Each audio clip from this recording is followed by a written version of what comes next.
Syria থেকে মার্কিন সেনা প্রত্যাহারের ইঙ্গিত, তুরস্ক ও ইসরায়েল চিন্তিত কেন?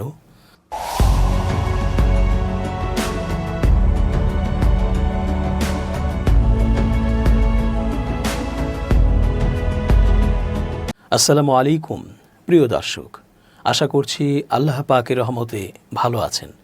চেঞ্জ টিভির আন্তর্জাতিক চোখ অনুষ্ঠানে আমি এস রতন স্বাগত জানাচ্ছি আপনাদের সকলকে। সিরিয়া রাষ্ট্রটিকে নিয়ে কত দেশের কত রকমের যে স্বার্থ তা বলাই বাহুল্য। তবে আমেরিকা, ইসরায়েল সহ এই একই মতের অন্যান্য রাষ্ট্রের বিষয়টি না হয় সহজেই বোঝা যায়। আবার ইরানেরটাও। কিন্তু হঠাৎ মনে হতে পারে তুরস্কের সাথে পশ্চিমাদের মিলিয়ে মিশিয়ে আবার স্বার্থ কী? এখন শোনা যাচ্ছে সিরিয়া থেকে মার্কিন সেনা ঘাঁটি সরিয়ে নেয়া বা সেনাবাহিনী সরিয়ে নেয়ার বিষয়টি বা কেন? বাশার আল আসাদ সরকারের পতনের পর সিরিয়ায় বিশৃঙ্খলার সুযোগে ভয়ঙ্কর হামলা করে ইসরায়েল। টানা কয়েকদিনের হামলায় ধ্বংস করে ফেলা হয় সিরিয়ার সেনাবাহিনীর গুরুত্বপূর্ণ অস্ত্র ভাণ্ডার। সেই সঙ্গে যুক্তরাষ্ট্রের প্রত্যক্ষ সমর্থনে ইসরায়েল কৌশলগত গোলান মালভূমির বিস্তীর্ণ এলাকা দখল করে। তারা মধ্যপ্রাচ্যে, বিশেষ করে সিরিয়ায় মার্কিন বাহিনীর উপস্থিতি ইসরায়েলকে এমন সাহস জুগিয়েছে। কিন্তু এবার ইসরায়েলকে দুশ্চিন্তায় ফেলছেন মার্কিন president Donald Trump. Anadolu agency, TRT world সহ ইসরায়েলের গণমাধ্যম বলছে, সিরিয়ায় থাকা কয়েক হাজার মার্কিন সেনাকে সরিয়ে নেওয়া হবে। আর এতেই চিন্তিত ইসরায়েল।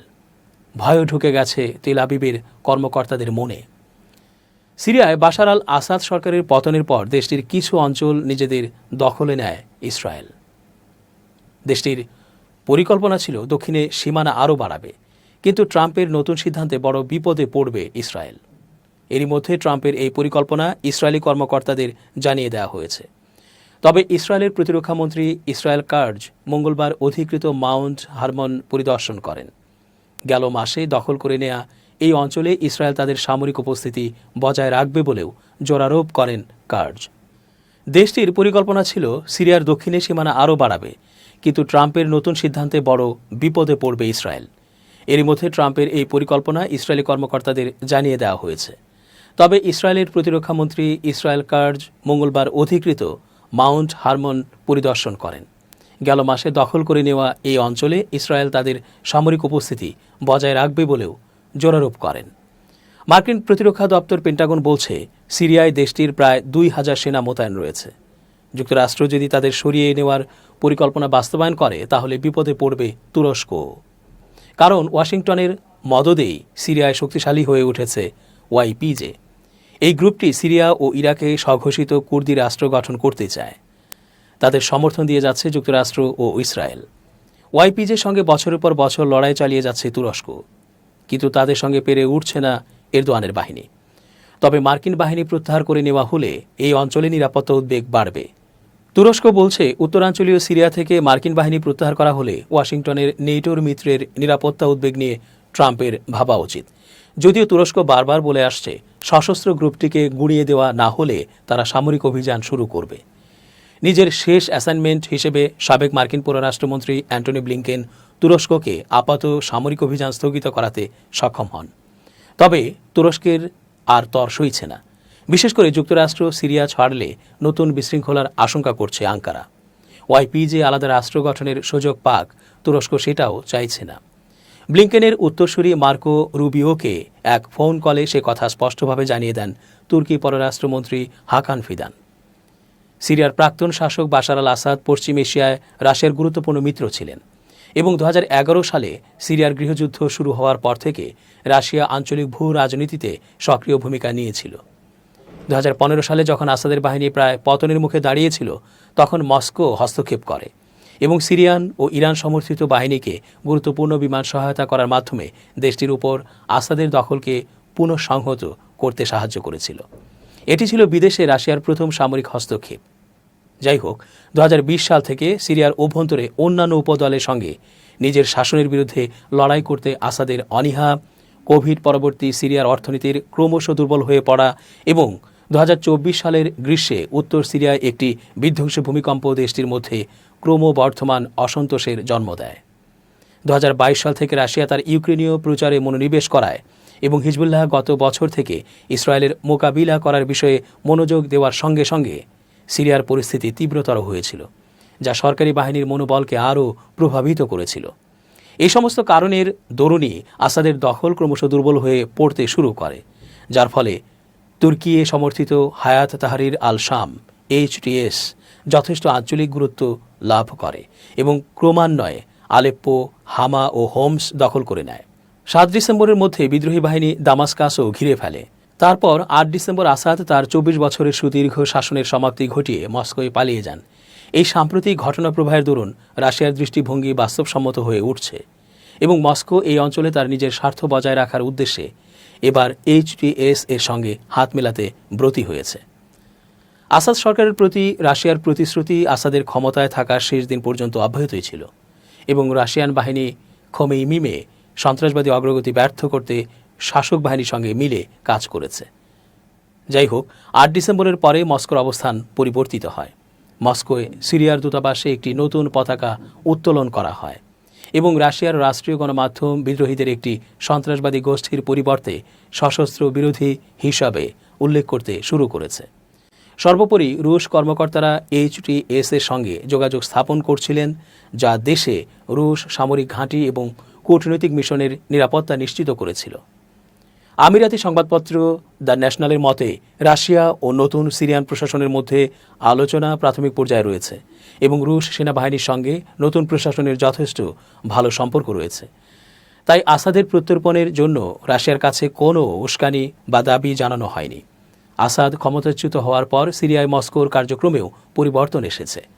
রাশিয়ার প্রেসিডেন্ট ভ্লাদিমির পুতিন তার বার্ষিক প্রত্যক্ষ সংযোগে বলেছেন যে খোমেইমিমে রুশ বিমান ঘাঁটি, যা আগে বিদ্রোহী অঞ্চলগুলিতে হামলা চালানোর জন্য ব্যবহৃত হতো, এবার থেকে মানবিক সহায়তা সরবরাহের জন্য ব্যবহার করা যেতে পারে। পুতিন আরও বলেছিলেন যে আসাদ প্রশাসনের পতন ক্রেমলিনের জন্য পরাজয় ছিল না, কারণ সিরিয়ার গৃহযুদ্ধে রাশিয়ার অংশগ্রহণের লক্ষ্য ছিল সিরিয়াকে একটি সন্ত্রাসবাদী আঁতুড় ঘর হয়ে ওঠা থেকে রক্ষা করা। এর পাশাপাশি পুতিন সিরিয়ার ভূখণ্ড দখল করে নেওয়ার জন্য ইসরায়েলের নিন্দাও করেন। 8 ডিসেম্বর থেকে সিরিয়া সম্পর্কে ক্রেমলিনের অবস্থান আরও নমনীয় হয়ে উঠেছে এবং রাশিয়া দেশের পরিস্থিতি নিয়ন্ত্রণ করতে সক্ষম এহেন সকল গোষ্ঠীর সঙ্গে যোগাযোগ করছে। সিরিয়ার নতুন অন্তর্বর্তীকালীন সরকারেরও এবার রাশিয়ার প্রয়োজন রয়েছে, কারণ HTS এর আরও অংশীদার প্রয়োজন এবং নতুন সরকারকে মস্কোর সমর্থন তাদের আসলে আন্তর্জাতিক বৈধতা প্রদান করতে পারে। HTS এর সমীকরণে মস্কো ওয়াশিংটনের তুলনায় আরও বেশি গুরুত্বপূর্ণ, কারণ ওয়াশিংটন উত্তর সিরিয়ার কুর্দি বিদ্রোহী ও উপজাতীয় গোষ্ঠীগুলিকে সমর্থন করে। সর্বোপরি রাশিয়ার সন্ত্রাসবাদী তালিকা থেকে HTS এর সম্ভাব্য অপসারণ নতুন সরকারকে আরও আনুষ্ঠানিক মিথস্ক্রিয়া করার বৈধতা দেয়।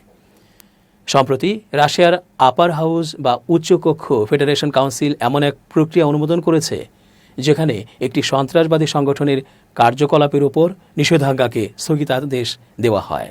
সংশোধিত আইনটি আদালতের সিদ্ধান্তের দ্বারা নিষেধাজ্ঞা স্থগিত করার শর্ত দিয়েছে এবং পরিবর্তে সেটি রাশিয়ান ফেডারেশনের প্রসিকিউটর জেনারেল বা তার ডেপুটি জেনারেলের সিদ্ধান্তের মাধ্যমে গৃহীত হবে। ক্রেমলিন এ কথাও সুনির্দিষ্ট করেছে যে এমনটা করার উদ্দেশ্য হল তালিবান ও রাশিয়ার মধ্যে আইনি সম্পৃক্ততা সুনিশ্চিত করা এবং সেক্ষেত্রে HTS এর কোনো উল্লেখ নেই। সিরিয়ার নতুন অন্তর্বর্তীকালীন সরকারের পাশাপাশি রাশিয়ার চেচনিয়া প্রজাতন্ত্রের প্রধান রমজান কাদিরভের তরফে সন্ত্রাসবাদের তালিকা থেকে HTS-কে অপসারণ করার অনুরোধের প্রতি রাশিয়ার প্রতিক্রিয়া থেকে মনে করা হচ্ছে যে HTS প্রয়োজনীয় শর্তাবলী পূরণ করতে পারলে রাশিয়া সম্ভবত দলটিকে সন্ত্রাসবাদী তালিকা থেকে বাদ দিতে পারে। আসাদের অনুরোধে মস্কো 2015 সালে সিরিয়ার গৃহযুদ্ধে ইসলামিক স্টেট ও বাথ পার্টির বিরোধী বাহিনীকে ব্যর্থ করতে হস্তক্ষেপ করেছিল। মস্কো সিরিয়া ও ইরান সমর্থিত স্থলবাহিনীকে বিমান সহায়তা প্রদান করে, যা গৃহযুদ্ধের গতিপথ পরিবর্তন করে এবং আসাদকে ক্ষমতায় টিকিয়ে রাখতে সাহায্য করেছিল।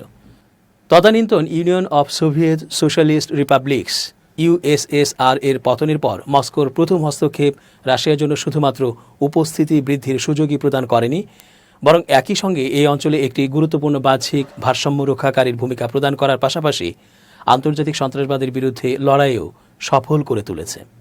2017 সালে রাশিয়া ও সিরিয়া একটি চুক্তিতে স্বাক্ষর করে, যা রাশিয়াকে তার তুস নৌ ঘাঁটিতে মস্কোর ইজারা 49 বছরের জন্য বাড়ানোর অনুমতি দেয় এবং তারা একই সময়কাল ব্যাপী খোমেইমিম বিমান ঘাঁটি ইজারা দেওয়ার বিষয়ে আরেকটি চুক্তিতে স্বাক্ষর করে।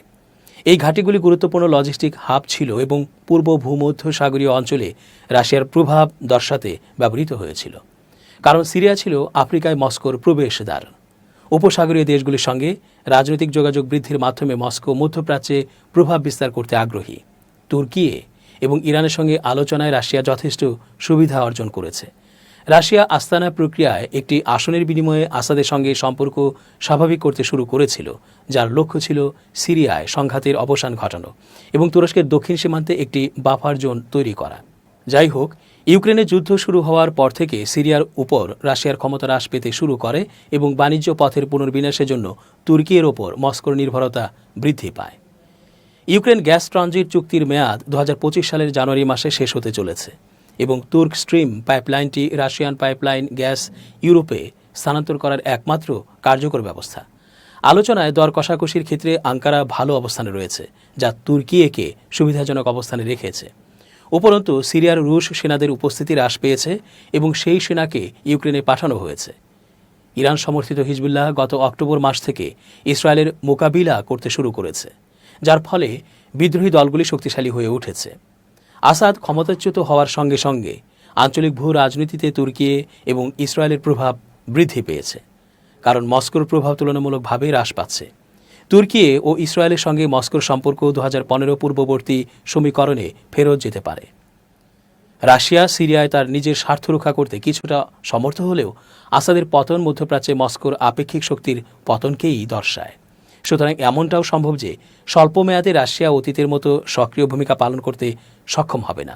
ফলে কথা প্রত্যাশিত যে সিরিয়ার প্রতি দৃষ্টিভঙ্গি নতুন HTS সরকার ও অন্য অরাষ্ট্রীয় শক্তিগুলির সঙ্গে সম্পর্কের ক্ষেত্রে রাশিয়া তার মনোভাব নমনীয় করবে, যেমনটা তালিবানের সঙ্গে রাশিয়ার সম্পর্কের ক্ষেত্রে দেখা গিয়েছে।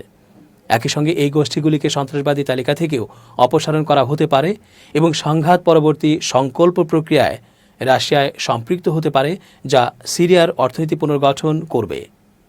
তবু সবশেষে কথা বলা যায়, দীর্ঘমেয়াদে রাশিয়ার মধ্যপ্রাচ্য কৌশল সিরিয়ার অভ্যন্তরীণ পরিস্থিতি কিভাবে বিকশিত হয় তার উপরই নির্ভর করবে।